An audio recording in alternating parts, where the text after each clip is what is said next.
Hey, welcome everybody to another edition of Black Ace Friday Fun. The second race at Del Mar is loading in the gate. We were asked politely by Horse Racing Network to not stream the races, and we will abide by that. I have picked the 6 horse after looking through the form and finding a gray horse. So I have the 6 horse. If anyone wants to share their wagers, please do. They are loading. I am solo tonight, so bear with me if I seem disoriented or have to pause and talk to myself or you or talk to everything I'm doing. So I promise I'll do my best. As soon as the race is over, I kind of go over what we're going to do. The race is now off. It looks like the 4-horse Niles Channel is in the lead, followed by the 3, and actually a whole gaggle of them. But the 4 is in the lead, and I can see my gray has worked his way to the middle of the pack. They're going around the turn. I hope everyone is enjoying the start of a weekend. If you do get the weekend, if you're not a weekend worker or a 7-day-a-week worker. We're looking at this race. We'll probably watch or talk about 1 or 2 Del Mar, but mainly focus on Digital Downs because there's a lot going on in the world of Digital Downs now and in the near future. So we will chat that. I will try to look at the Digital Downs live chat to see if anyone is typing in there. Hopefully you can send your questions also through the comments here from YouTube, I believe, is where you post them. But it looks like the 4 is trying to pull off the big upset here. It's starting to look like maybe a Dr. Pepper. Well, here he comes, though. Here comes the gray. Come get him, gray. Oh, wow. Big, solid choice on my part, the favorite. But hey, favorites only win 35% of the time at Del Mar, so I'll take the money. So congratulations. Anybody had that exacta trifecta? I believe that is, if that 4 held on, if that was 6-4, I believe it's Foggy Dan's. I know it's Foggy Dan's exact. I just don't know if he had it because he's out of town. So what we're going to do tonight is, as I said, maybe talk about 1 or 2 Del Mar races. Go over some of the stuff going on in Digital Downs. Hoping to have my first ever special guest tonight join me.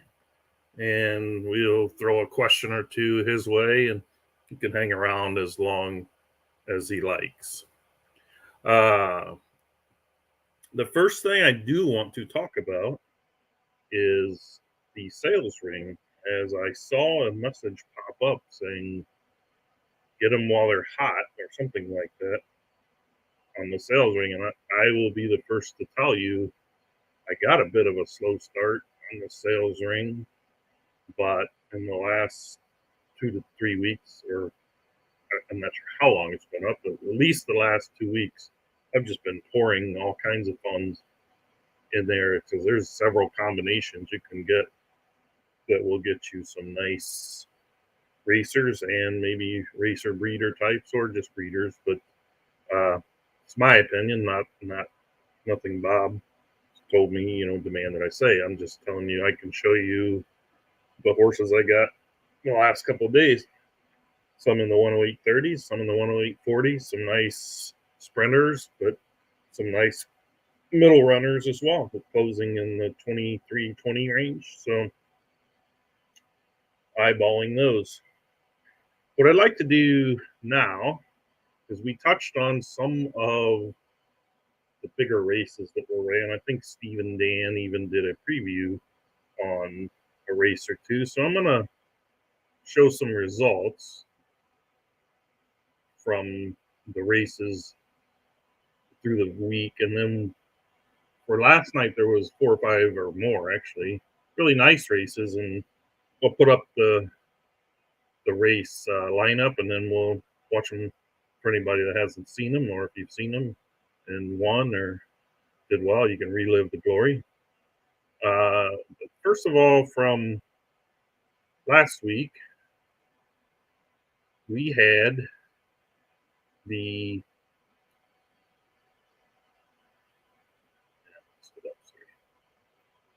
we had the TC Virtual Derby, which I am showing on the screen. It was a very good race, and the winner was Mr. Sweet Stables, who actually also got first and third and fourth. So he almost tried to hog all the money.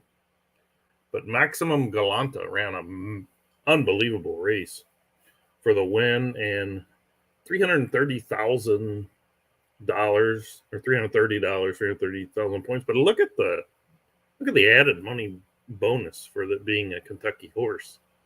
$50. That was unreal. I didn't even notice that before. Nice run by Chrisman's horse to get second. The Barber. And then, as we said, Sweet got third and fourth. Clarier, however you say it, is good. And French Knickers. Very talented field. It was hard to pick a winner in that one, but I believe our folks might have handicapped that one. I don't recall if they got it right or not. The next race I want to show the results of. I do know they handicapped this one. And I have to check to make sure the screen updates. Yes, it does. The race here is the 24th, the B Breeders' Cup Masterclass Grade 1. Another very nice field, and the trips and the jockeys and instructions also, can make a difference. And a very nice win again for Mr. Sweet. And Poncho's horse did well as well. But it was Pearly Gates Break from Sweet Stables, Love and Basketball. Gotta like that name, huh? From Poncho, and Independence Road from Chrisman, and Induna rounded out the money with Love's Desire. 202.03 for the mile and a quarter on the turf, and a nice $112 first prize. I didn't give the time on the other one for the mile and a quarter, 202.22. And the next race I want to talk about is one that happened during the week, as I was kind of looking through some of the weekly races to see what was some of the higher purse or some of the more interesting races. And there was a Belmont Reveal, which is becoming a very popular series. It always has added money. And I'm looking at the race on the 26th. It's a sprint, 5 furlongs, won by Jax the Queen from Induna. And I'll try to pronounce this. Taryn's a Star on TV from Taylor and Taryn, TNT. Was second. My First Fist, or Mr. First Fist. Third, Shenanigans was fourth. A nice purse on that one, too, for the winner and really everybody that placed. 93.5. A nice time, too, for the top three. Look at them. They were blanketed, really. 57.05, 57.07. 57.08. So congratulations to the connections on that one. Last night, as I mentioned earlier, there were several nice races on the card. I'm not going to show them all, but I did pick up some of the larger purse ones. The first one up that I chose to show is the 5 furlong Blue Blood. Again, with another race, 100,000 added purse, field of 8, 160,000 total. And if I could get this queued up, we'll get her going.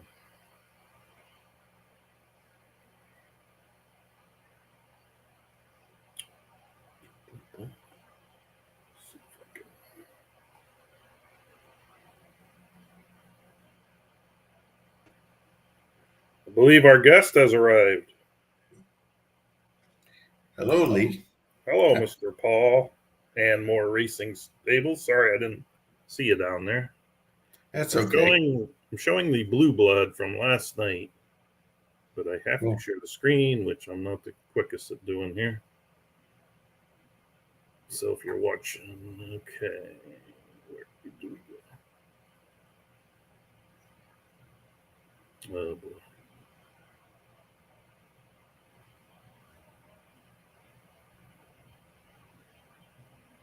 Here we go. This is last night's blue blood, 5 furlong sprint. And I'm going to get us out of the picture, Paul, so that they can see the whole field. I apologize if it hesitates because I probably have too many things streaming around here.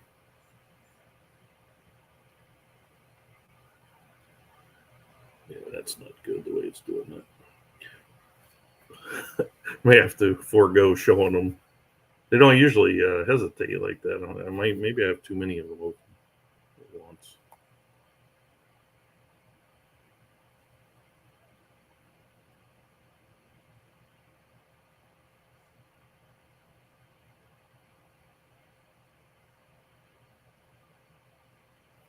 I had about 5 races queued up, but that was what was causing a problem.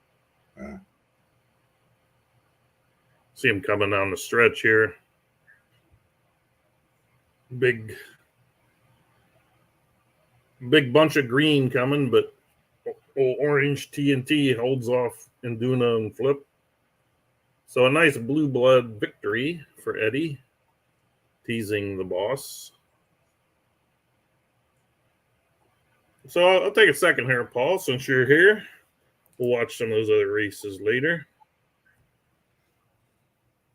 Paul is our first official guest, more famously known as And More Racing Stable. How long have you been a member, Paul? I started late in the year in 2015. But then I kind of was, not real active on and off a little bit until probably spring of 2016, and been pretty steady since then. Yeah. Did you come from another site like Race Clubs, or did you? I played at Digiturf. Or Digiturf, okay. Yeah, but I left there before it folded even and moved over to Digital Town because it was a much better option. Seems like a common denominator. A lot of people come from that site. It's a big money site, from what I understand. Now, what's the biggest win you would say you've had at Digital Downs?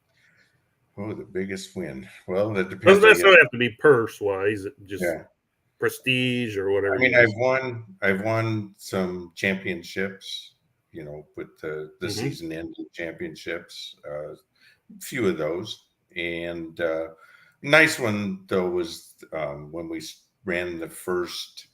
What was it called? The week of race of the week. That was just a couple, a month or 2 or 3 weeks ago. That had a $200,000 added purse for 5-year-old or 5 furlong fillies and stuff, and I won that one. That was really sweet. It was the first time I realized that filly was a nice filly. Yeah, absolutely. Did so I guess that might answer my next question, which was going to be, what's your favorite horse in virtual racing? Right now, I would say she is. Her name's Nudity. Nudity? Yeah. But in the past, I mean, I've had a lot of them that have been a lot of fun. One of my favorite was a horse named Champagne Anyone. Champagne Anyone? Is that what you said? Yeah. Champagne Anyone? No, I get it. Champagne Anyone? Yeah, okay. I actually bought that one from Bob before he bought the site when he was playing. Oh, okay. I think I paid $125 for her, if I remember correctly. and she won 5 stakes and around $400. And then she went on to produce 3 stakes winners, I believe, out of her crop, one of which made about about $500. Is her progeny still producing as well, or if I haven't really watched, none that I have. Okay. I haven't really watched to see if any are from anybody else. But she was a lot of fun because she was a router. Who had a lot of speed, and could carry her speed. And those are always fun to watch. Absolutely. Gives you a little, you can make a mistake or two in a horse. Yes. Yeah, and you're not always sitting there waiting. Are they going to come? Are they going to come? Yeah, exactly. Back. So in real life, what horse would you say was your favorite of all time, if you have one? Oh, I had a horse. She was a high claimer, low allowance type horse. She was actually the first horse I ever raced. And she was, I have to tell you the story. She was by out of the East, and her dam was pork pie. So I named her Out of the Quiche. And she was a favorite of a lot of people. She was really nice, low horse, nothing, no big stakes horse or anything, but she was a lot of fun, and she was a hard trier all the time. So you own this horse? Yes. You bred it and owned it and everything?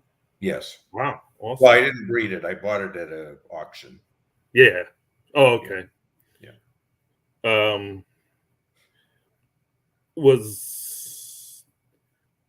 Did she race a while, or did she?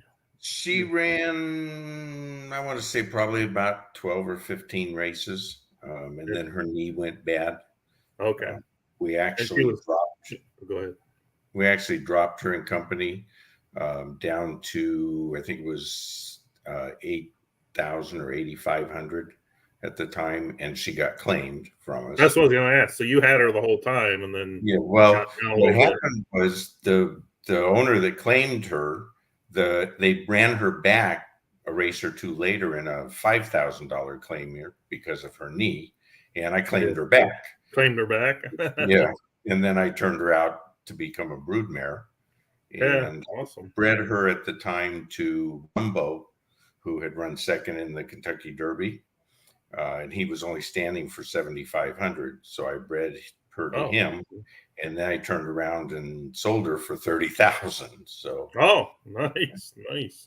So I made money on claiming her back, and made money then on breeding her and selling her. So did you know what that horse did, or did you track? I don't, because the guy who bought her, and I found out later that I should have sold her for more.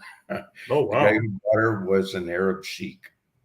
So really? He took her to Saudi Arabia. To become a broodmare for him over there.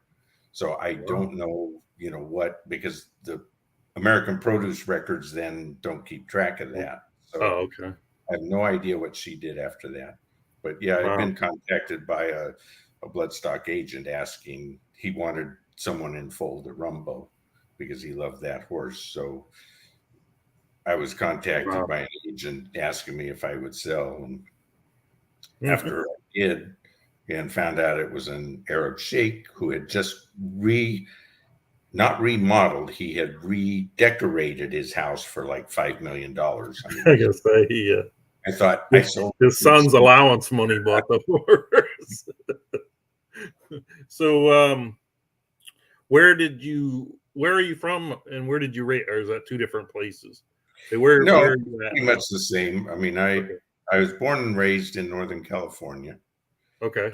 And most of the racing I did was it was all on the California circuit, but most of it was in Northern California at Bay Meadows, Golden Gate. It was a long time ago. Now, who, not necessarily the horse that you owned, but like in general, racehorses, Secretariat, Ruffian, horses like that. Mm-hmm. Do you have a favorite? You always Secretariat. Secretariat has always been my favorite. Same here. Yeah. How about jockey? You got a favorite jockey of all time? Not really. Not really. Yeah. The one that's on the horse you bet on. Yeah, the one that wins the race with the horse I bet on or that I owned. Yeah, that changes from race to race. So the next thing we're going to talk about on the show was last week's auction, which was very heavily attended and heavily bidded. Mm-hmm. And I believe you said you picked up two or three horses. I know you got the one of mine, but I think I bought got 5. some other ones, right? Oh, 5? Okay. Yeah. And have you put them out to race yet, or are they? None of them have run yet. I've worked them, and decided what I'm going to do with them. A couple of them I have turned out to the farm, if you will, Yeah. and are going to wait for the eliminator, the 3-year-old eliminator. 3-year-old eliminator, yeah. And a couple others. I had the one entered that I bought that, but the race didn't fill, so I'm still waiting for one. Okay. Well, I'm gonna go ahead and show another race, and then Okay. I hope if you want to stick around, we can chat some more, and Absolutely. I'll pick your brain some more, or you can go off solo and talk about what you want to talk. But anyway, I'm gonna pull up. It was the Troll Stakes, and I don't see you don't have a horse in it, so you can talk about all these other horses if you know any of them. I do know that Supersonic Cookie is out of a sire of mine, but that's all I know about any one of these. But the dam is Oatmeal Cookie, which is the real talent. My sire just came along for the ride, really. So I'm gonna see if I'm gonna have to go back and pull that guy up because I messed up my screen a minute ago. There we go. Who you think's gonna win this? I haven't even looked at it. Is this a live one from today? This was from last night. That it ran. I think there were multiple troll stakes, but I picked one of them, and I think it ran. Let's see, it ran at 1935 last night. Okay. So I will start my viewer and get it going. There's 8 minutes till Delmar. Anyone? Are you betting Delmar tonight? No, Delmar. I'm busy all day, so I haven't even looked at a form or anything. Okay. I haven't even watched to see if many of my horses did anything today. Oh, well, maybe we can show some of them. I can't remember. Well, here is last night's one version of the Troll Stakes.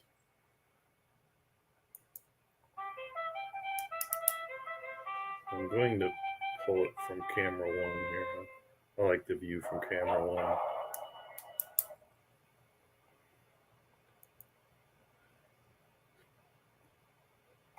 Okay. Hopefully it'll run a little better. Induna and the rail. I have a hard enough time beating Induna from any spot. Everybody does lately. Yeah, let alone when he's on the rail. So wouldn't be surprised if he hung on to this one. It's like the old sweet horse is trying to give him a little bit of a run before he tucks in. And then we got Induna again and Chrisman. A lot of big stables here. Gonna swap the camera 3 here. Focus on Induna's horse.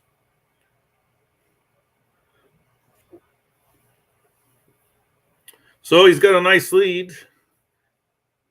Usually you'll get a big surge, but they're not gonna catch him, but they're gonna make a run. Nice. You see more and more of that lately, I think, anyway. You didn't used to see a lot of front runners hold on. It seems like it does happen now. I teased SoCal the other night because he gets out there and it's like, all right, running for second when he gets one out there, it seems like. But the comments on, I don't know if you can see the comments on the side. If you click on the little, the top box to the right, it says comments. You can see what people are typing in. You can also click on them. Bob is saying that the horse you mentioned earlier, Champagne Anyone, is that the one he sold you? Yep. Oh yeah, okay. He's not saying you did a nice job with it. He's saying it's a nice horse. The horse did everything. The really nice thing about her was, and people might be surprised, she was a create. She wasn't bred at all. She was what, the creates that we have. Yeah. So back then it would have been create or kind of your private stock, right? The sales ring wasn't. Right. There wasn't a sales ring, so it was a little bit different. And the creates probably competed a little more often than they do now. Yeah. Yeah. But even still, even then, you were usually much better off with homebreds than you were with the creates. Yeah, that's what I was told and I've seen. I came right when the sales ring was open, so I came right in, started spending. Now, do you get into the whole yearling breed and buy and all that, or do you? I have mixed emotions. Coming up here in a few weeks. I have mixed emotions on that. Yeah.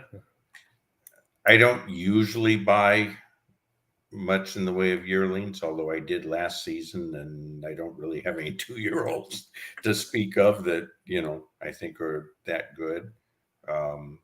But a lot of people have success with it. I just personally, I kind of like waiting till like the first day or two of the season and just breeding new 2-year-olds, just because I can do that and get them ready to race right away anyway. And I don't have to put the money out, 2, 3, 4 weeks before the season starts. Yeah. I do some. The ones I've bred, I don't recall doing a whole lot. I did have one I bred and sold, and someone made it to the Eliminator final with it. But, that was one out of many. I like breeding, so, I'll do it a little bit. But last year, I do recall that the sales ring that was out there right during the yearling time was popping out a lot of, for a yearling, some nice times, Yes. So I remember that auction was crazy with several horses going for 200-300. Some of them have, I think, won some stakes races. Some of them have competed, but a couple of them just haven't really done much. But that's not really different than an everyday. Right. You get that 108-22 horse and he gets stomped, except for Arctic Warrior that my brother has. He seemed to make his way through okay. But so you said a minute ago you started putting them away for the 3-year-old? Yeah, a couple of them I have. What if you don't mind sharing, because I'm hoping some new people kind of jump in here, but do you have an ideal horse for the Eliminator? I mean, is it typically a sprint, a middle distance that might, be able to survive 8, or in Europe, just your opinion? I mean, idea the better luck with more suited for that distance, suited for longer, that might do well because in the end they're going to close and get in the top 4 and at least make it to the next round. That's what I always worry about with the sprinter types is here comes the pack and then they don't even make it, so just curious if you have a philosophy. Yeah, I prefer a horse that I think will easily get at least a mile. I don't want one that's more of a sprinter. I want one that's got some speed, hopefully, but will still get a mile easily or beyond. I like to see a second fraction of at least 45. Okay. Maybe 45 to low 45 something. And then a So they're decent. tactical in nature. Exactly. More of a Weave their tactical. way in and get a spot, think. Yep. Okay. Yeah. I think that's pretty common. I Given think a that's choice, probably given a choice other than that, I would take what I would call a fast router, a router that has speed over a closing sprinter. Yeah. Okay. Yeah. Because the sprinters are curious when because they start. I was commenting the other day a minute ago about how the ring, like the last day or two, I got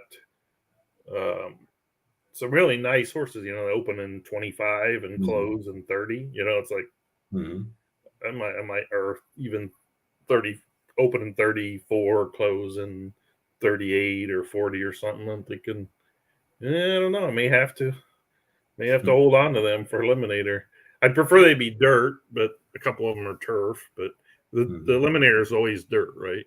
We don't alternate. Yeah, 1 mile on the dirt. Always. Have you ever won an Eliminator? No. So maybe I'm the wrong guy to ask what the idea is. No, you're well established. I've made finals, but I've never won one. Well, last year I think it was Berkey was trying to hog the finals, and either the 2 or 3-year-old, he was trying to get all 8 horses in there. Yep, he almost did. Yeah, that's true.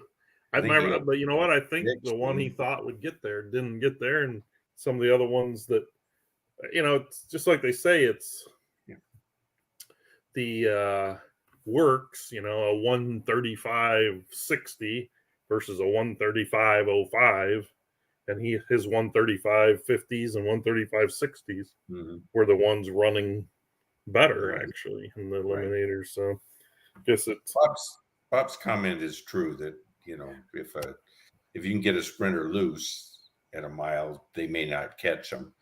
Problem with something like the Eliminator, where it's a tournament and you eliminate it, it's hard to get loose and go wire to wire with a sprinter for 6 straight races or whatever it is that it takes to or right away there's a similar type, so he has to work his way to lead from the 8 hole, too wide around the first corner, something like that.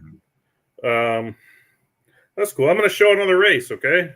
All right. I'm going to put it up on the screen here. This is going to be, it was called the BC Crumble 5. It was 144,000 grade 1 5 furlong race. Let me put the field up here.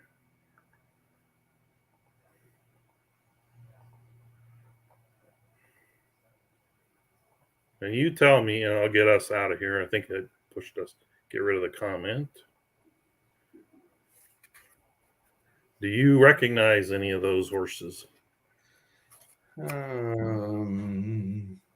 Not specifically. I know Dazzler's Born to Be King has done a few things, I believe. Okay. Off the top of my head. Chrisman's got one in the 2 hole. That's always going to be tough. No matter running. Right. Well, I'm going to pull it up and see how they did.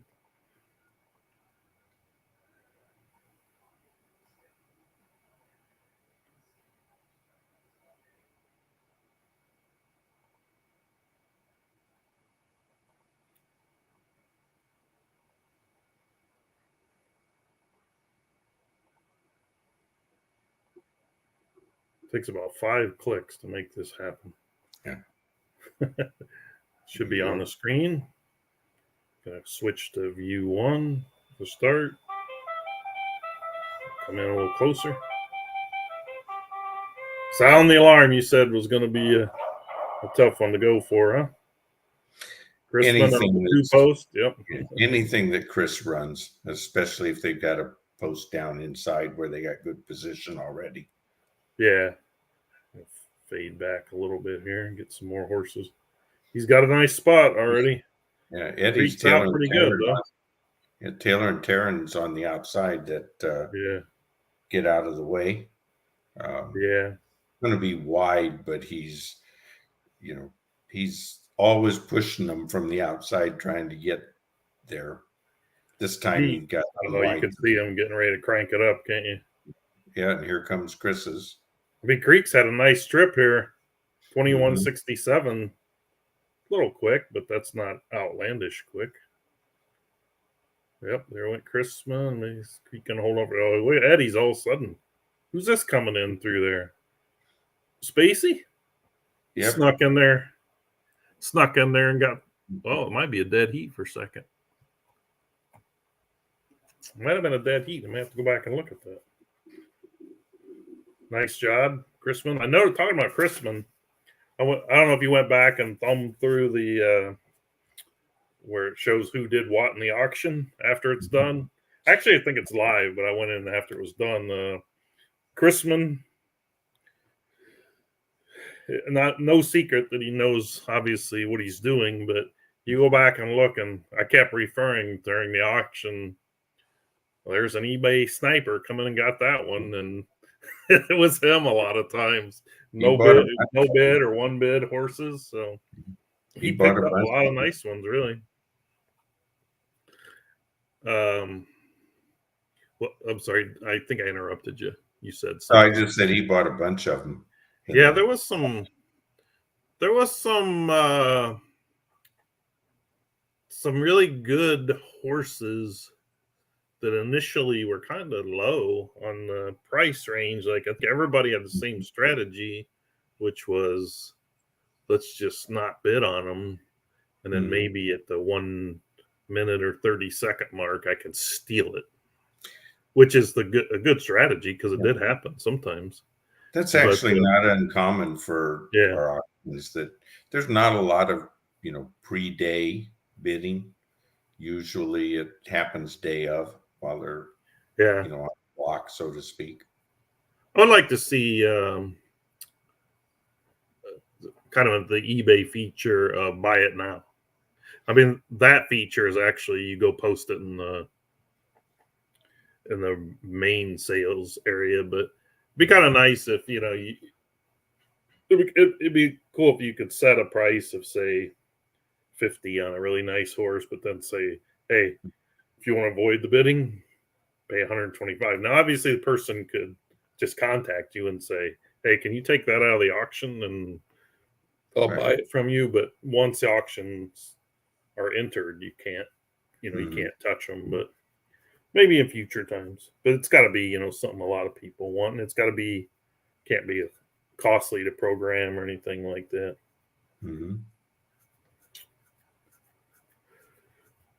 I'm going to show, before I get too far along in this, going to show one more, maybe two more, because I think there was even a bigger race. Here we go. We got another. We have a 200,000 blue blood from last night. Another 5 furlong race. See if I can grab that screen again. These blue bloods are really popular, and they should be. That's a huge purse for a, one race. No qualifying, no points to get to it. Just pay your money and go, right? Yep, absolutely. Now, I see Gray Ghost in there. He's a new stable. And I saw the banner that he's already winning. I know he won one race either yesterday or the day before, because he beat me. And beat me big. So he had a nice run from, I think it was another 5 or 6 furlong. On this one, we got Eddie in the rail, which is no fun to compete against. Gary, catch me if you can. I like that one. And Duna. Now, these are what? These are 2-year-olds. Okay. Some of these names seemed like I'd heard of them before. Poncho's always dangerous. Flip's been running real well. Flip's horses a lot of times I notice can take the 2 wide trip. Foggy's got a horse, so we got 2 TNTs. Anyone besides Eddie and the rail? You hit the last one. See if you can hit this one. Well, without looking at the form, so to speak, you got to respect Induna. In any race, like we were talking earlier, everybody's having a tough time beating him lately. So I would think that the 3 horse is probably going to be tough. Eddie's always tough, especially when he's got the rail. Although he's just as likely to win it with the horse in the 6 post as he is with the rail. Yeah, true. All righty, let me see what happened here.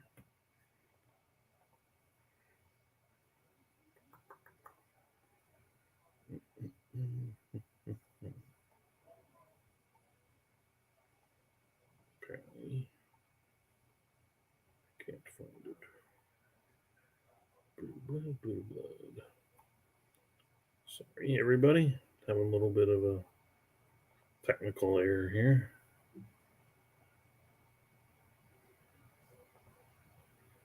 I continually pull up the wrong ones. This is the 5 furlong Blue Blood Maiden from 2025 last night.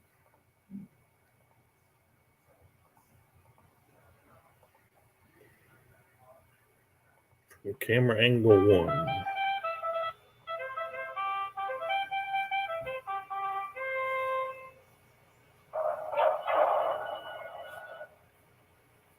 Well, Eddie's 6 horse looking for the rail early, pull him back. That just means he's going to have the rail when he closes. Yeah. So they're spread across 1, 2, and 3. Each one of them, if they could just get a hair further, they would all drop in there. Nice move by the 5, though, on the rail.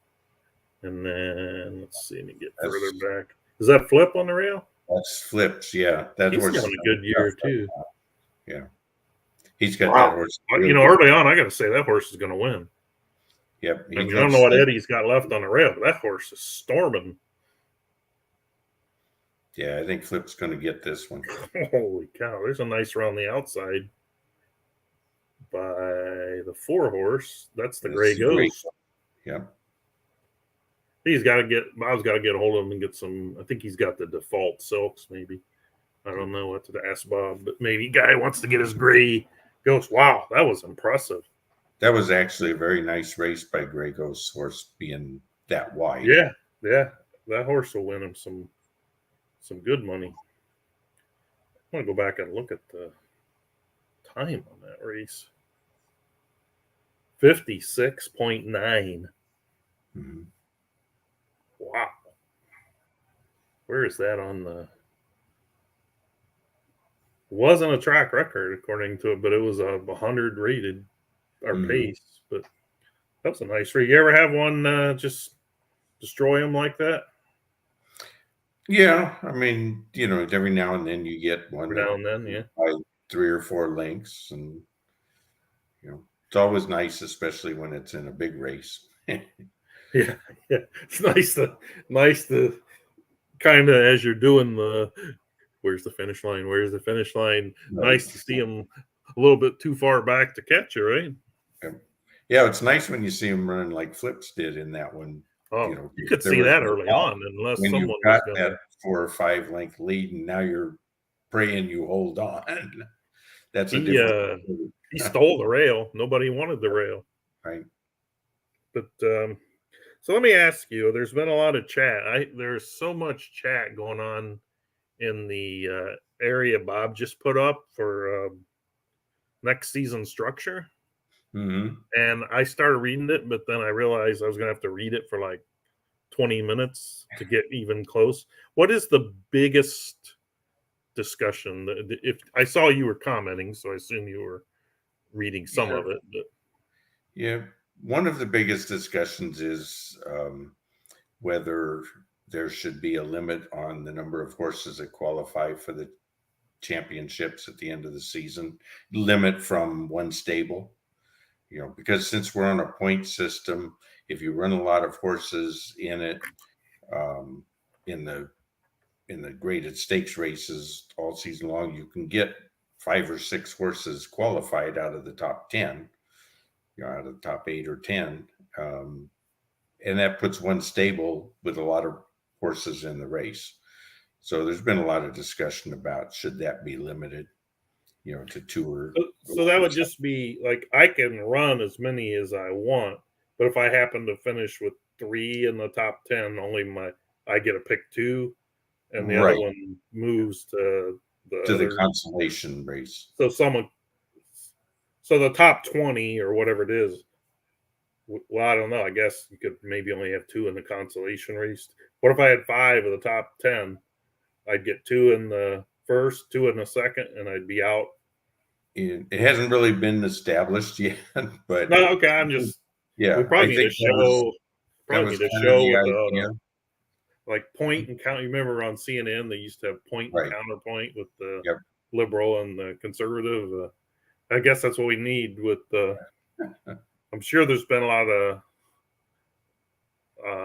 folks that run a lot of horses, probably not necessarily agreeing with it, and then those that don't run as many horses are probably like, yeah. But there's no guarantee you're going to finish in the top 10 regardless, right? No, but the more horses you run in a lot of races, that qualify for points, the better chance you have. I think it's a kind of a catch-22 myself, because on one hand, if the horse qualifies, they deserve to run. But on the other hand, do you really want 6 horses out of an 8-horse field or out of a 10-horse field being owned by one stable, in one of the biggest races of the season? Yeah. How do I am terrible. I'm kind of a chicken racer, like I don't risk big to win big. I just kind of like to toil around. How isn't it so much out of every time you enter a race gets set aside for that end? Or out of those races, the argument that, hey, I'm buying sort of, I guess, like I'm paying every race for that final. I don't know. I don't want to say anything wrong. Maybe Bob could jump in here, and he's listening. Maybe he can jump in and join this discussion. I don't know. That's one of the arguments that some make, is that they're paying, the rake portion that goes to the championship race. So why shouldn't they be able to run? Whether that's right. I'm not sure which arguments are legitimate and which aren't, including my own. Like I say, it's kind of a catch-22. I can see both sides of it. I think I just knew there was a lot of back. I was thinking, okay, I'm going to start reading this, and then there's a lot of back and forth. I think Bob's jumping in now, so can you guys hear me? Yeah. Yep. All right, listen. So I'm just not going to stay long, but see, still in Seinfeld's house. Jerry coming back, Jerry and Kramer soon, or so real quick. So the first thing is that the what Paul was. First of all, hello, Paul. Hello. Thanks for joining the show. So the first thing is that what Paul was saying about the catch-22, that is true. That's really the big issue, is like, what to do. I am more in favor of not limiting it, but I had to throw it out there as an option just to see what the community, basically thought about it, right? Because, I also don't want to see a 6-horse field, but I think as we posted today, or as we replied today to some of the comments, that there are some things that maybe the site can do to get more involvement, or to spread out the point structure, or there's things that we can do that maybe if we do those things right and the participation is right, then maybe it doesn't look like that at the end. So maybe we try some of those things before we go ahead and just rip it all apart. Okay. So anyway, like I said, that's open for discussion. It's not one thing or the other. But what I wanted to touch on was, what did you ask about the rake? I was saying so that an argument. Yeah. So much of every prelim or whatever go towards the final. And Yeah, so someone might think that. Yeah, so some that is a some fair stables, some stables may think that, you know, if part of their entry fee goes towards the final race purse, then they are entitled to running that race. Now, I look at it completely differently because I think that's, you know, that's everybody's opinion. But the way I look at it is that's part of being part of the event. That allows you to be part of the event as it is. That's just part of the rules. That's part of the setup. You know what I mean? The game takes, you know, a certain percent of that and puts it towards the final purse. It doesn't say because Paul entered a horse and $2 of his entry went towards the final that he has the or we have the obligation or he has the right to be for that horse to be represented in the final, because that horse may not even reach the top 10. You know what I mean? So it's basically that build a purse. Basically, it's just part of the event, and that's how I look at it. So I know people like Eddie will look at that differently, and Eddie will argue that in a different way, and I respect that. But the way I look at it is that part of the that, let's say what we do is in a grade 1, $3 of the entry fee goes towards the final purse.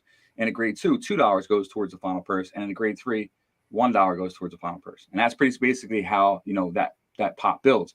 But it doesn't mean that if we decided to say, hey, you can only have top 2 or top 3, that's wrong because you paid into it. It's just a different way of looking at it. I look at it from, it's an event, that's part of the fees for being a part of the event.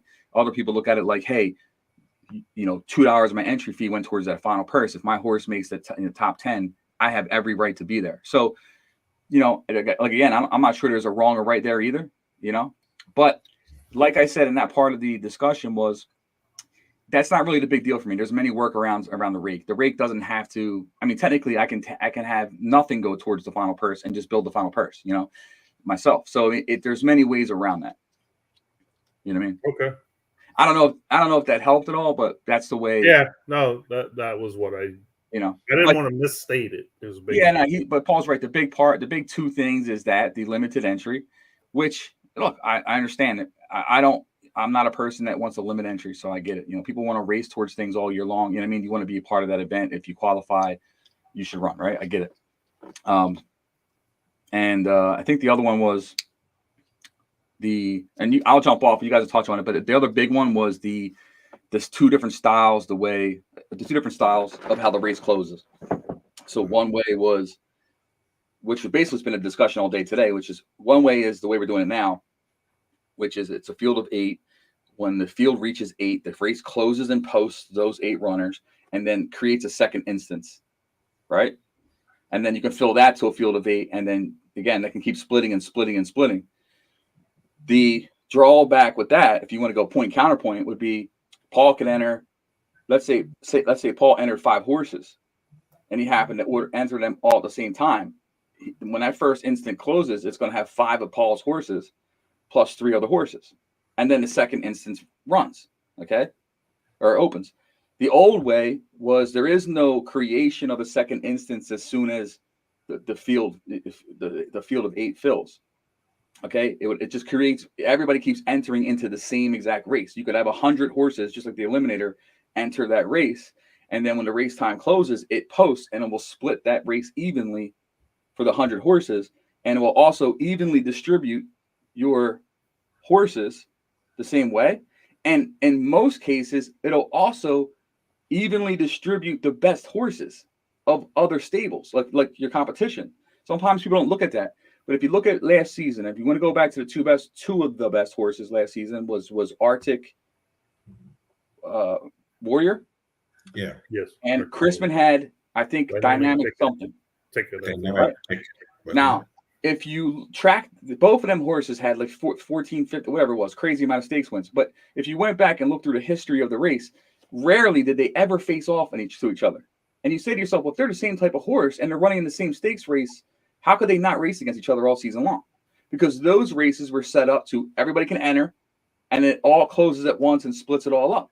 So it split everybody up evenly. And then at the same time, if you had the number 1 horse and the number 2 horse in earnings, it was also separating the horses by earnings. Mm-hmm.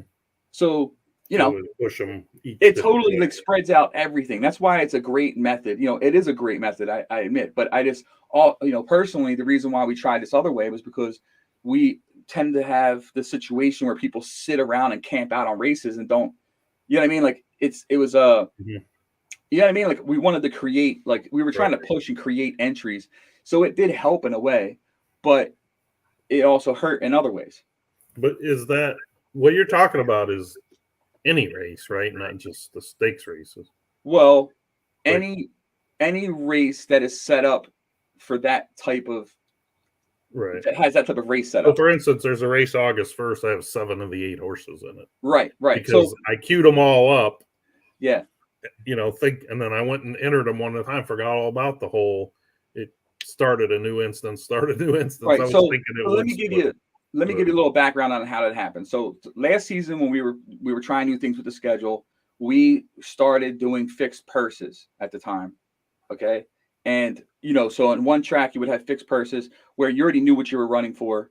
Okay. We had to do some programming adjustments to make sure that total amount was equal to the entries. It took some time to figure that out. But those type of races were fixed purses. You knew if you entered that race and we had a minimum field met, that you were going to run for at least that purse. Right. And the way that race was set up, it was set up to split as soon as it hit 8 entries. Mm-hmm. Okay. So we found success with that. So when we did this schedule this season, we thought, okay, that worked. Maybe we can do this schedule wide. Okay. So when we did the programming for the schedule, because it's all automated, when we built it in and then released it, it was built up site wide to be split at 8 and go on. Right. And so by default setup, even the stakes races then carry the same setup as the regular races. And that's why it seems like all the races are like that.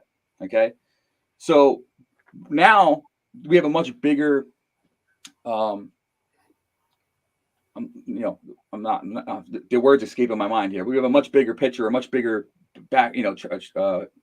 statistically bigger history to go off of is when looking at these data, right? Mm-hmm. So before it was just one track and a few races. Now we have a whole season and like thousands of races. Okay. And I can tell you that there are definitely aspects of it I don't like. Okay. So like the fixed purse structure for Santa Anita is probably going to go away in the new season. Okay. And instead of doing the fixed purse structure like that, we're actually going to change some of the purse payouts to pay out for special races and things like that to be able to pay out 1 through 6 places when we want to do it. You know what I mean? Or 1 through 5 places or 1 through 4. We can just change, what we want to do with that by using the programming we were using to do that for something new that may work better for us. So it's going to go back to a regular type of racing. And in a new card, we have to make this decision. What do we want to do? Do we want the old way or do we want the new way? Mm-hmm. Because that's going to determine what I do here in 2 weeks. Like in 2 weeks, I start the final preps for the install.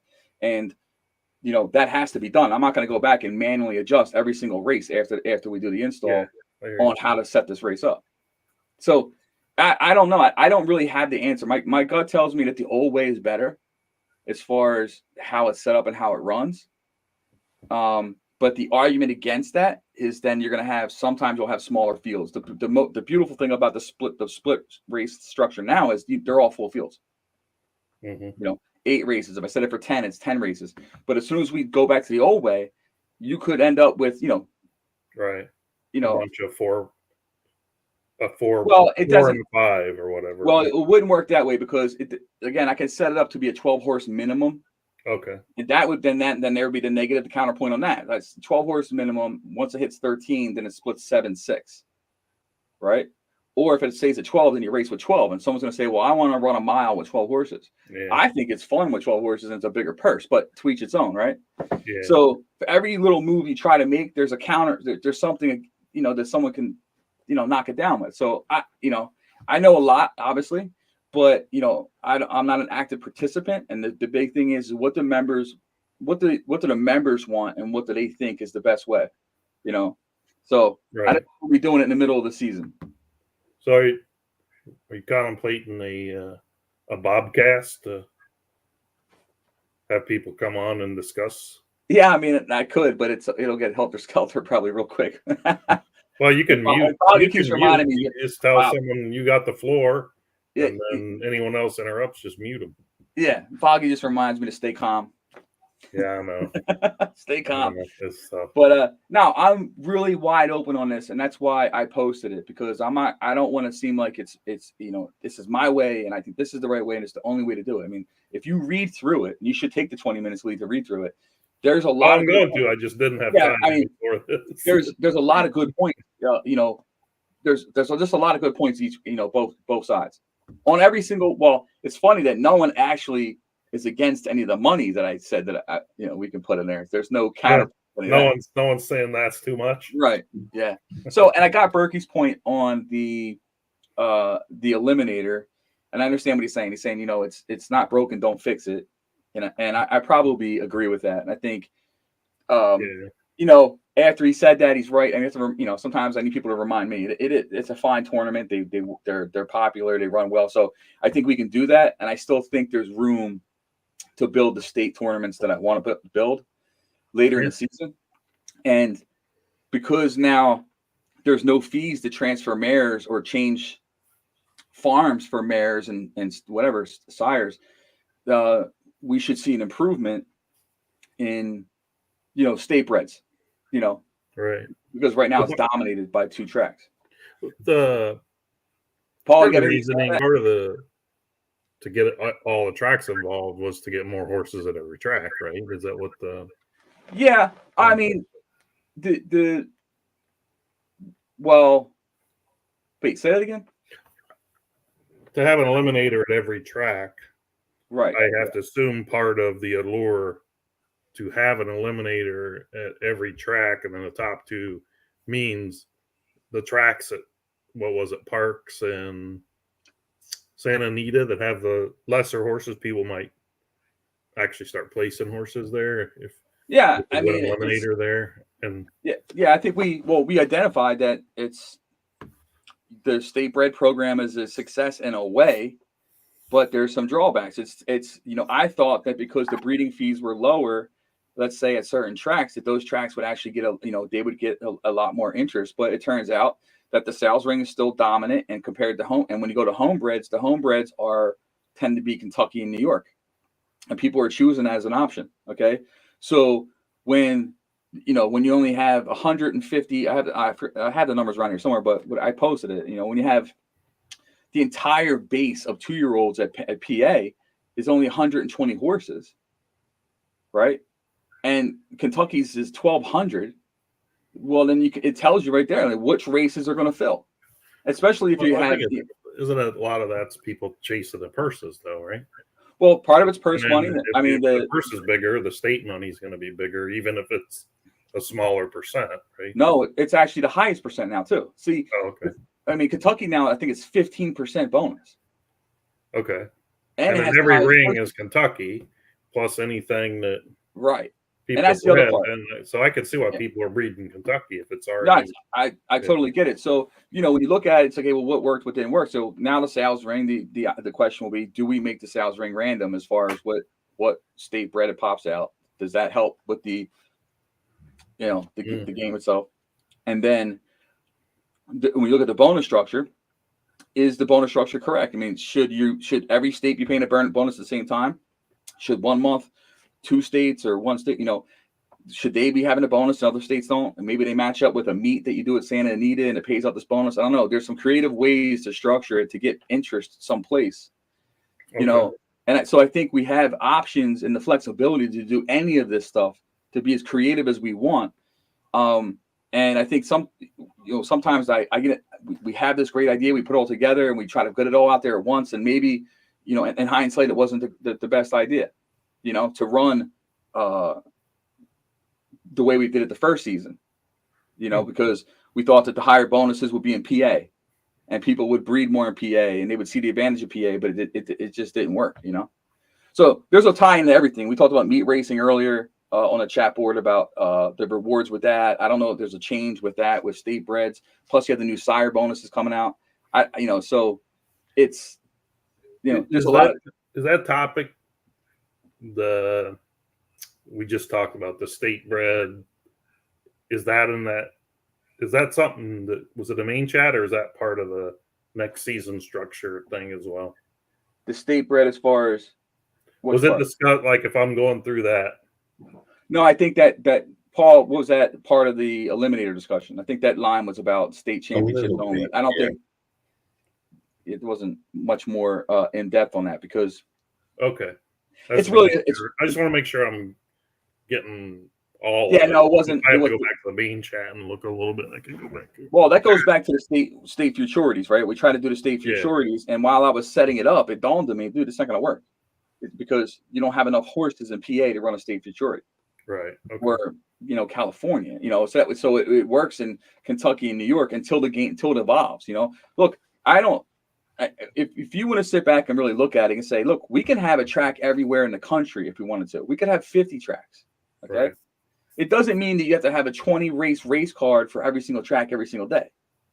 Right. You know what I mean? You could have 3 races run at Arlington or whatever, 2 races run at Parks, 3 races run and fill out a whole card of 30 races, but they may all be at different tracks. Right. And I think that that's probably the direction we should be looking at instead of thinking of in such a small scale and saying, this is who we are. We had 2 tracks here forever, or barely used Santa Anita until we expanded it, and now we have all these other tracks. We should be thinking bigger and what will draw the attention of more people in this racing industry. This is a niche sport as it is. Oh, it's a niche game as it is. So the thing is if I put a track, and it sounds silly, but if I put, let's say, Paul, what's the closest track to you? Santa Anita. Santa Anita, we already have that one, right? So yeah.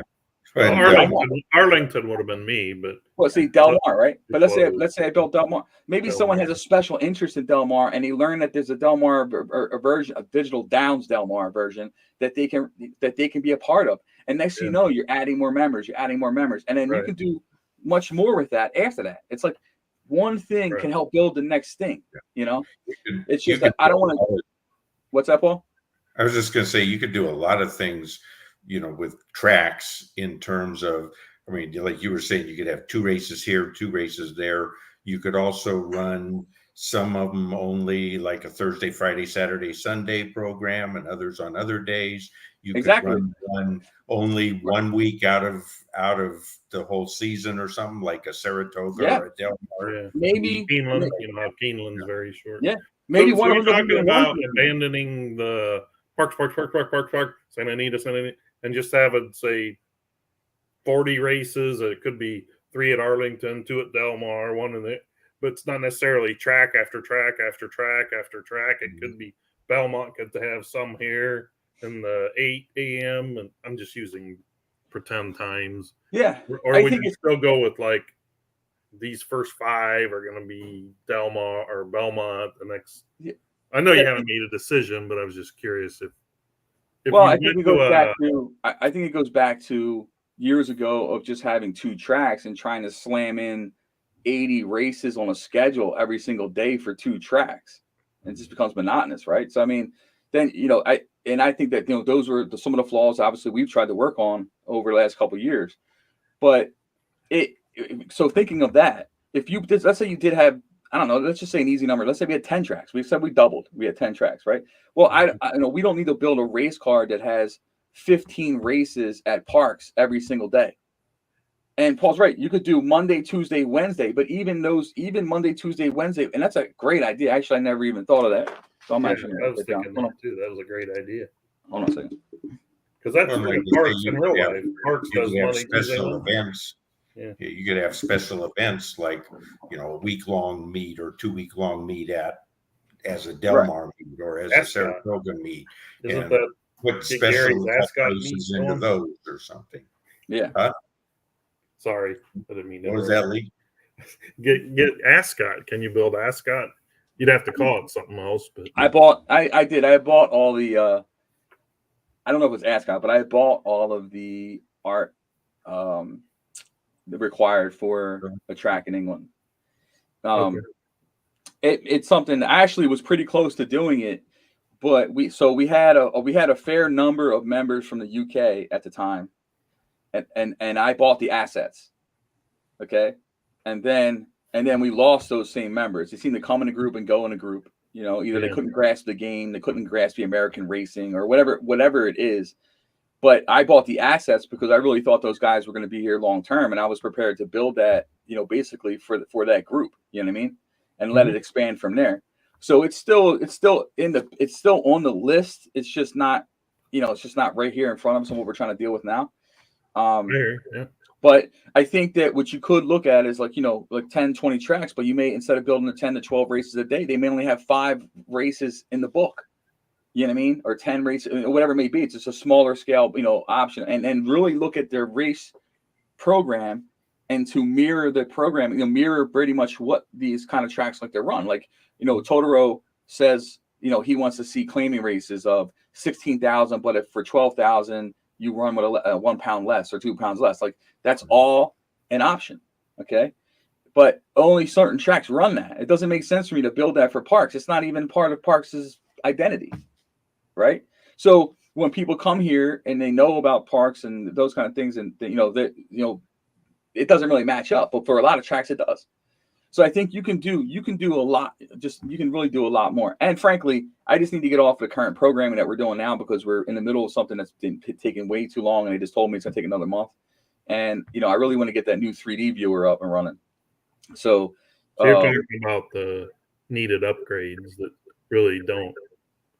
Like we don't see what's going on. Is that what you're talking about? Yeah, and I should post about it, but you don't see the work that's being done because the long list that I've been putting together as far as programming for the guys, like everybody goes in and says, "Hey, we need this," and there's really been no movement on those requests.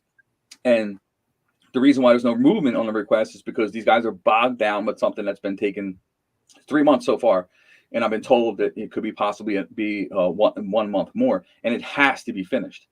So what I may be doing here on Sunday night is I may be pausing that completely, not completely, pausing it for now to attack the list that we've been growing, that we've been placing in Discord, to clear some of that out and then let it before the new season and then let it continue. And then we can do that. Oh, I figured they had. Yeah, just an email. I say, yo, listen, time out on whatever you're doing right now. Go back to the real world. We need things done for the actual game. You know what I mean? Well, not for the front end of the game, So the software or the hardware or whatever that's upgrading, there wasn't a deadline of September 1st. No, it's more of like in the future they're going to stop supporting that version, and so it's probably a combination. So like I speak on a regular basis with the security guys out in Oklahoma and whatever, and we got into a general conversation, and one of their top guys there that I like a lot, I've known him for a long time. He came to me and said, "Hey, listen, these are the 2 main things I need you to be focused on, and this one here is more serious than the other one." And I don't mean like serious, but just more important. And he said, I would work on this one as soon as you can, and then there's this one in the background. And so both of these issues are back end type things, and one of them is basically, one of them has to do with coding itself, so it's basically an upgrade in coding, and then the other one is basically to make sure that we're set up for the future and for technology in the future, and for any changes that major servers want to do to make sure that we're so compatible. So that's more of like a year's thing. So I have time for that, but I actually want to knock it out this year. I don't want Y2K, Y3K issues. No, it's just like, when you have certain things that are 64-bit and certain things 32-bit, like, I don't know. It's the same thing as Flash. Like, I don't know who up there holds the keys that all of a sudden one day is going to say, hey, no more 32-bit or no more 64. You know what I mean? Like, yeah. You don't want to be caught like that. It's the same reason we can't change jockey silks, and I don't like that, right? So the thing is that I can then go find programmers to rewrite it in JavaScript, which is what I'm going to do next. Because for people that don't know, there's something that's run called ActionScript 3. Okay, and ActionScript 3 is what basically it allows you to use the jockey silks feature. Okay. Oh, okay. So it's Flash, but it's not just Flash. It's Flash, but with ActionScript 3. So people have figured out how to get around the Flash thing, but they haven't figured out how to get around the ActionScript 3. Now they will eventually, but that could be, a year from now. Right. So, and that's the kind of things that. Okay, now mind you, when we talk about these type of things, these are things that predate me, that should have been taken care of a long time ago. Right. So in the long list of things that we've been doing, these are two things. Prior to that, the biggest, most important thing that we needed to do and I was so worried about was the server change. Okay. Mm-hmm. So it was imperative that I wanted to go with an A+ team, an A+ outfit. I wanted away from whatever this thing was because I don't know what they're up to. I don't know. You know what I'm saying? Like, I didn't trust any of these guys. I wanted to move to a team that I trust. It cost me a lot more money, but these guys work with Visa, MasterCard. I mean, these are like legit guys, you know? Yeah. And they're geniuses. So, but I was super nervous about it. When you talk about swapping servers and stuff, I mean, my nightmares with the game's going to be down for 2 weeks, and you know what I mean, like that kind of stuff. And they did it seamlessly. I think the game was down for like 2 minutes during the shut off, and that was it. Yeah, you know, we had. I'll give you another example. When we bought this, we had if you looked up digital downs anywhere, on any site, any browser, anywhere, there was all this Chinese stuff that came in with the digital down. Yep, right. I remember that. Okay, I mean, it was driving me crazy, right? And because it wasn't, I inherited this, situation. So when I put these guys on top of that, we're talking about a major problem that's been going on for so long, and then also was hurting the search engine stuff, and then you'd be blacklisted from all this stuff. So you put these guys on top of it, boom, gets wiped out, it's cleaned up. All Google and all been contacted. We're now all A+ standing of every single one of these things across the board, worldwide. So that's a lot of money. It's a lot of work, and it's a lot of things that people that play the game don't necessarily see. And it took up way. Well, maybe I shouldn't say it took up way too much time because it was worth it, but it just took up a lot of time that could have been put towards pushing the game forward. If that makes sense. Yeah. But we're almost there. The thing is that we have to think bigger than what we're doing. Right. So. All right, I'm going to boot you out now. You've talked. I didn't mean to take over your show. I'm out of here. Paul, thanks for joining. I'll talk to you later. See you, Bob. I just want to show one more race, Paul, and then we'll be done. I try to keep this to about an hour, but it was good to have Bob's input there on some things. Yeah, that was some good information. So, show one more race, and it was the second iteration of the troll. So let me pull it up. So you could make your, I recognize that name pick, not any handicapping. Boy, I've got to get better at this. Okay, here we go. We've got. Let me get us out of there so we can see it better. This is version 2 of the Troll Stakes, 176,000. Nice purse. Yes. We've got Half-Life from Induna, the 1. TNT's Big Time Spirit, the 2. Commendable by Foggy Dan Farms, 3. TNT comes back with Best Day Ever. Steve has Great Thunder. Steve also has 10 gold. Creekside has Vodka Chaser, and Bobby Dazzler. Gary drew the 8 with Little Miss Foley. Anything? And doing on the rail, obviously, is a. But then you got a lot of good trainers here. Yeah. I think I'd probably, if Best Day Ever, I can't tell you exactly about that horse, but I know I have seen the name. I think that's one of Eddie's pretty good 2-year-olds. If that one can get some position, and not get hung out wide, I think that one could be tough. All right, cool. Let's see what happened. What did that go off at? 2035?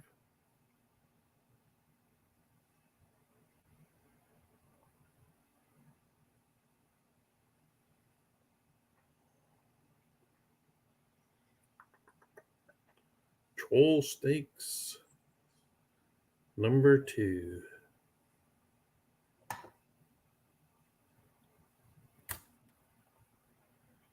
Let's get it going here. It says it's going. So I need a full-time person running the board.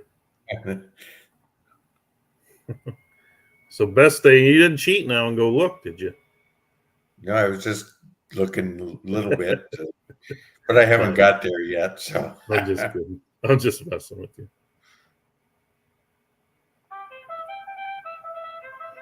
Too late, can't change my mind. It's post time.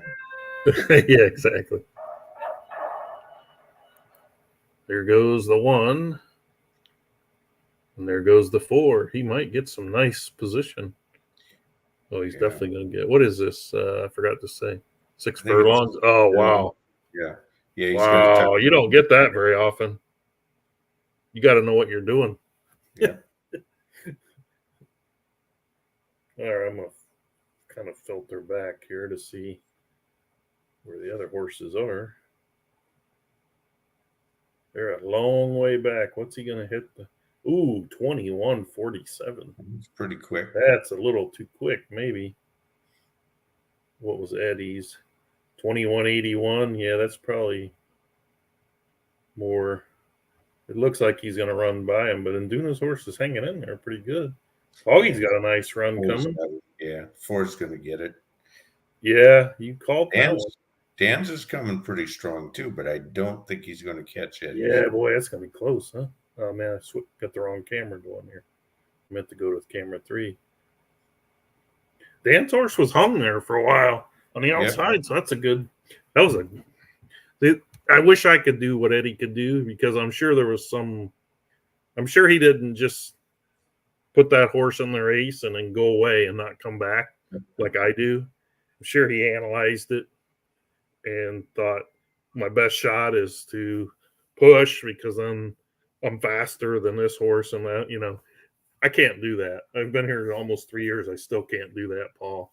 Yeah, actually, without giving away any of Eddie's secrets and stuff, you'd actually be surprised at how little of. Oh, really? Okay, he really that's does. good. He's very good at analyzing where a horse belongs. Yeah, and what their running style should be in general. As far as adjusting, I don't think he does as much of that as people might think. Oh, cool. There are others who do, and they do it very, very well. But that is awesome. Eddie's is mostly knowing where to run the horse, placing them right, and having the right instructions in general for that distance. Yeah. As when I was first starting and struggling, the person that was helping me said, you've pretty much lost the race before the gate opens. I'm like, what? He's like, your horse doesn't belong here. Like, he's not good enough. No, you should be running a 1.25 miles, not 6 furlong, that kind of thing, or vice versa. He's like, so it don't matter what instructions you use. The horse already lost. It's like, okay, yeah, because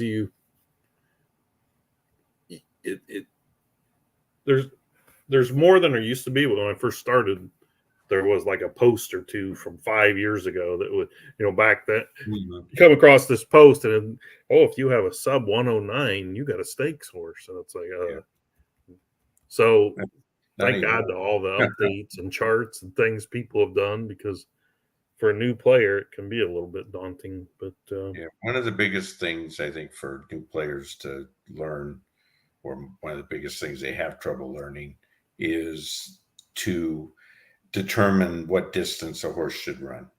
Bob will say it all the time that, people don't understand what routers are. They'll run a lot of routers that are sprinters. And, there's obvious things like a sub 23 close is obviously a router. But there's a lot of horses, surprisingly, that might not be that close to a 23 close. Maybe they're a 23 30 or 23 even 40 sometimes, but they're also 22 50 on the front end, 22 40 or 50, and they will carry their speed, going out of ground. That's where I have the big problem, when the front and the back look like two different horses. Like, okay, he opens in 22:10, but then he closes in 23:45. It's like, I know a lot of people tend to go with the close, and then the open is all gravy if it's faster, because then you do get the tactical. But and then I don't think there is just one. I think you have to watch the horse, right? See how. Yep. Some of those you just have to run and then evaluate it off their race. Yeah. Because the works might tell you different stories, and some of those can run multiple distances. Yeah. I've seen them. They run 6 furlongs and 1.25 miles. Yeah, love those horses. Or when you go train them and they're 6 furlong, push, stalk, steady, and close are all about 0.02 different. And you go, ooh, I like this horse. But well, I want to thank you, Paul, for coming on. You're my first ever guest. Of course, it's only my second show, but I plan for anybody listening or paying attention. I would like to have a guest on every week if possible, and the guests can come and go. I appreciate you staying there the whole time. I really like to pick players' brains that have been here a while, but then I'd also like to have new players come on and maybe say, hey, I'm having an issue with this, that, and the other.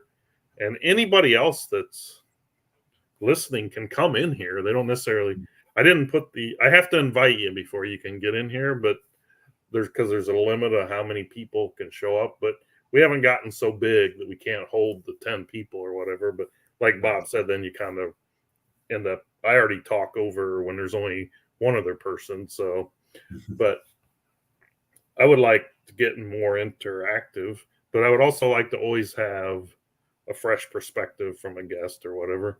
And you're welcome to come back anytime, Paul. But we're going to say goodbye. And do you have any last thing that I missed or anything you want to say other than get out of your way when your horse is coming up the rail? Or I'll tell you what no, maybe I better not.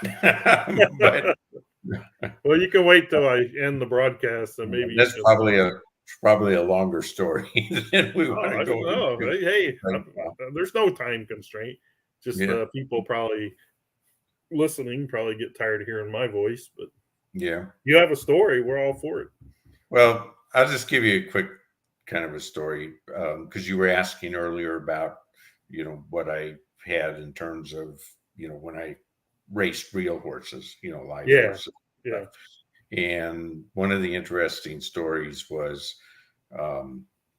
I was actually Jerry Hollendorfer's first client. Really? When I had horses with Jerry, he had 2 of mine and 2 of his own. And that was it. Is that right? Wow. He had just gone out on his own, taken out his license, opened his stable. Little did I know at that time that, he would wind up being what he turned out to be. Yeah. But the story, that's kind of a sideline. The story that brought to mind when you were saying any last things other than get out of my way for my horses, he told another trainer, Jerry's got a great sense of humor.